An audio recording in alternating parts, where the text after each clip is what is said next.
IT ದಾಳಿ ದುರುಪಯೋಗ ಮಾಡ್ಕೊಳ್ತಾ ಇರುವಂತಹ ಆರೋಪವನ್ನೇನು ಕಾಂಗ್ರೆಸ್ ಬಿಜೆಪಿ ವಿರುದ್ಧ ಮಾಡ್ತಾ ಇದೆ. ಜೊತೆಗೆ ಐಟಿ ಇಲಾಖೆ ವಿರುದ್ಧನೂ ಕೂಡ ಅವರು ಆರೋಪ ಮಾಡ್ತಾ ಇದ್ದಾರೆ. ಈ ಕಾರಣಕ್ಕಾಗಿಯೇ ಇವತ್ತು ಆದಾಯ ತೆರಿಗೆ ಇಲಾಖೆ ಹಾಗೆ ಬಿಜೆಪಿ ವಿರುದ್ಧ ಕೆಪಿಸಿಸಿ ಪ್ರತಿಭಟನೆಯನ್ನು ನಡೆಸಿತು. ಬಿಜೆಪಿ ವಿರುದ್ಧ ಕಾಂಗ್ರೆಸ್ ಕಾರ್ಯಕರ್ತರು ಘೋಷಣೆಯನ್ನ ಕೂಗಿದ್ರು. ಇನ್ಫ್ಯಾಂಟ್ರಿ ರಸ್ತೆಯಲ್ಲಿರುವಂತಹ ಐಟಿ ಕಚೇರಿಗೆ ಮಸಿ ಬಳಿದು ಇವತ್ತು ಗರಂ ಆಗಿದ್ರು. ಪ್ರತಿಭಟನಾ ನಿರತ ಕಾಂಗ್ರೆಸ್ ಕಾರ್ಯಕರ್ತರನ್ನ ಅನಂತರದಲ್ಲಿ ವಶಕ್ಕೆ ಪಡೆಯಲಾಯಿತು.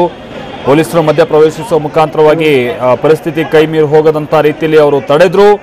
ಹಾಗೆ ಒಂದಷ್ಟು ಮಂದಿಯನ್ನ ವಶಕ್ಕೆ ಪಡೆದು ಸ್ಥಳದಿಂದ ಕರೆದೊಯ್ದ್ರು ಪೊಲೀಸರು.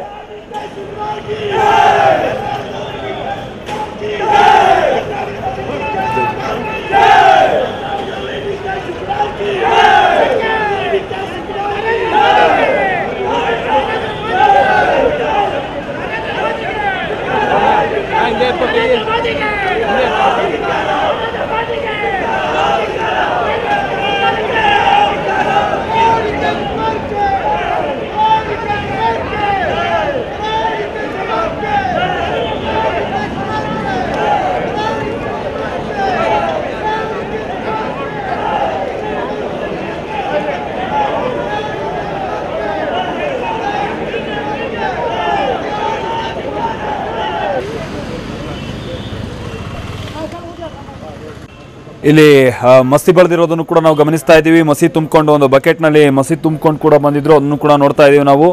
ಹಾಗೆ ಬೋರ್ಡ್ ಸ್ವಲ್ಪ ಅದು ಉದ್ದ ಅಂದರೆ ಎತ್ತರದಲ್ಲಿತ್ತಲ್ಲ, ಆ ಕಾರಣಕ್ಕೋಸ್ಕರ ನೇರವಾಗಿ ಮಸಿ ಬೆಳೆಯೋಕ್ಕಾಗದೆ ಅಲ್ಲೇ ಚಲಾಪಿಲಿ ಆಗೋದನ್ನು ಹಾರಿಸಿರೋದು ಕೂಡ ನಾವು ಗಮನಿಸ್ತಾ ಇದ್ದೀವಿ. ಅಲ್ಲಿ GST ಮತ್ತು ಕಸ್ಟಮ್ಸ್ ಪ್ರಧಾನ ಕಚೇರಿ ಅಂದರೆ IT ಕಚೇರಿ ಇದೆಯಲ್ಲ, ಅಲ್ಲಿ ಇವತ್ತು ಈ ರೀತಿಯಾಗಿ ಹೈಡ್ರಾಮಾ ಏರ್ಪಟ್ಟಿತ್ತು.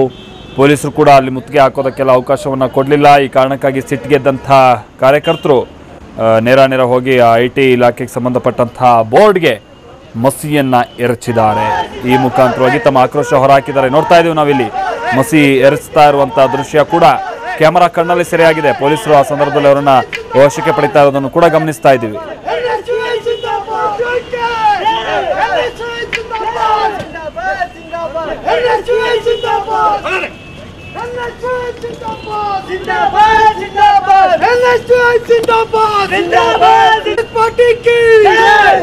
कांग्रेस पार्टी की